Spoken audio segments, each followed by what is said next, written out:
ऊपर करो, वो यहाँ हाथ लगाए, वो यहाँ हाथ लगाएं। अच्छा, हमारी औरतें, हमारी बहुएं, हमारी माताएं, हमारी बहनें, उनके छूने के लिए है। मुंबई के अंदर, पूना के अंदर ऐसे कोरियोग्राफर अपनी कितनी ही लड़कियों को और बहुओं को लेके उड़ गए। इधर एक शादी हुई, उधर दूसरी शादी टूटी। वो कोरियोग्राफी करने के लिए रोज उस शादी के फंक्शन के लिए आता था। महीने भर तक उन्होंने घर की महिलाओं और बहुओं को सब सिखाया। उसी के अंदर एक बहू के साथ प्यार हो गया। इधर शादी निपटी, सेकेंड डे सवेरे वो इस बहू को लेकर रफू चक्कर हो गया, शादी कर ली उसने। समझ रहे हो आप? ये चीजें होगी। साड़ियां भी खुद पहननी सीखनी चाहिए। कोई फैशन डिजाइनर हमें साड़ी पहनाने आए और वो मर्द हो, अच्छा, वो यहां तक हमें छुए और उसके साथ में हमारे घर का भाई हस्तमिलाप करेगा। साला दिमाग खराब हुआ है क्या? क्या जरूरत है ऐसी? दादियों से पूछो, उनको किसी ने छुआ था क्या? मम्मियों से पूछो, किसी को छुआ था क्या? छूने दिया था क्या? अच्छी बहनों को कोल्हापुरी पहन के रखना चाहिए, तुरंत बाहर निकलना चाहिए, एक लगानी चाहिए, कम से कम 2 दांत तो बाहर आ जाने चाहिए। नहीं आते हो तो मुझे को, मैं सिखाऊंगा आपको कैसे दांत बाहर निकालने चाहिए। इसीलिए अब ये अट्ठाई, ये ओली, ये सिद्धि तप, ये पालितना की यात्रा, ये नव्वाणु, ये उपध्यान तप पहले बंद हो। वो करें जिनको ये सब ना करना हो, जिनको डांडिया खेलना हो, जिनको कोरियोग्राफर को यहां सब हाथ लगवाने हो, इस प्रकार के नाच करने हो। अभी मैंने कुछ वीडियो देखे हैं जिसमें 65 साल 70 साल के दादा और दादी डांस कर रहे हैं, 70 साल के, फिर 45 साल के पापा और मम्मी वो भी डांस कर रहे हैं। किसके लिए? बिटिया की शादी है उसके लिए। शोभा देता है। 65 साल 70 साल के दादा और दादी डांस करें, अच्छा लगता है। अब टांगे तो कब्र में लटकी है और डांस करना है, कोई मर्यादा है या नहीं? अच्छा, डांस नहीं करने से शादी अच्छी नहीं होगी क्या? एक वीडियो नहीं बनेगा तो काम नहीं चलेगा क्या? क्या गंदी फिल्मों की धुनों पर दादा दादी को नचाना ही जरूरी है? कई सारे समाजों ने प्री वेडिंग शूट भी बंद कर दिए। पुरोहित समाज ने पाली के उस घोषणा पत्र के अंदर यह भी किया कि हमारे समाज के अंदर दूसरों की देखा देखी कोई प्री वेडिंग शूट नहीं होगा, कोई आवश्यक नहीं है। वेडिंग के बाद यानी शादी के बाद आप आराम से घूमो, आपका काम करो, लेकिन यह शुभास्पद नहीं है। ये सब फिल्मों से, सीरियलों से आया है। क्या दिखाना है?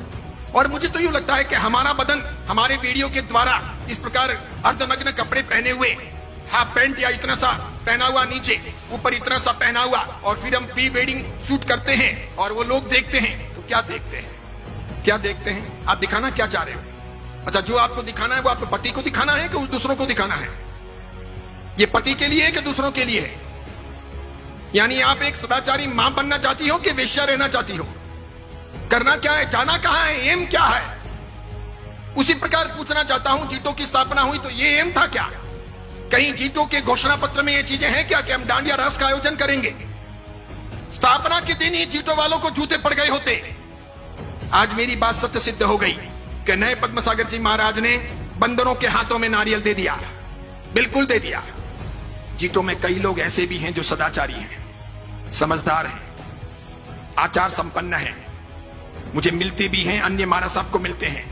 कई माताएं भी ऐसी हैं जिन्होंने अपनी व्यक्तिगत जिंदगी में ऐसा कुछ किया नहीं है, वे चाहते भी नहीं है, लेकिन अपने यहां पर यह समूह जो है मिलकर के माता फोड़ना, मेजोरिटी, डेमोक्रेसी, मुझे ऐसा लगता है कि जैन समाज के कुएं में किसी ने भांग डाल दी है, सबको वही पानी सप्लाई हो रहा है, इसीलिए सामूहिक पागलपन सवार है।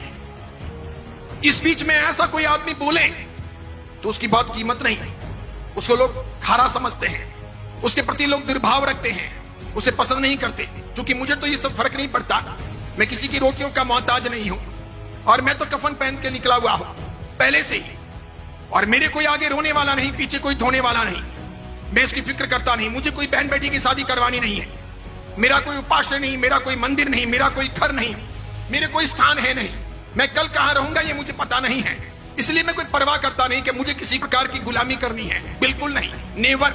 मैं तो सत्व के आधार पर जीने वाला आदमी हूं। जितने केस होने दें, जितने दुश्मन सामने आए आने दें, जिस मुकाम पर मौत होगी होगी, एक बार होगी, 2 बार थोड़ी होती है मौत, एक बार होगी। और किसी के सर्टिफिकेट से मुझे कोई स्वर्ग या मोक्ष थोड़ी मिलेगा, तो क्या फर्क पड़ता है कोई मेरे बारे में क्या बोलता है, कुछ भी कहे। इसीलिए मेरी फिक्र मत कीजिए, मुझे चिंता है समाज की। भगवान महावीर का समाज चिंता रहा, वो पवित्र रहा, अच्छा रहा, तो साधु साध्वियों का और हमारे सब कामों का कोई वर्त रहेगा। अगर भगवान महावीर का समाज ही कमजोर पड़ गया तो मेरे एक के मजबूत होने से क्या होगा? मेरे एक के जिंदा रहने या लंबी उम्र पा लेने से भी क्या होगा? मैं व्यक्तिगत सफलताओं को समाज के सामने, धर्म के सामने महत्वपूर्ण नहीं मानता। मेरी व्यक्तिगत सफलताएं कितनी भी हों, अगर वो व्यक्तिगत सफलताएं मेरे समाज के लिए, मेरे धर्म के लिए उपयोग में नहीं आती है तो मेरा जीना हराम है। फुकट की रोटियां खा करके कोई मतलब नहीं है।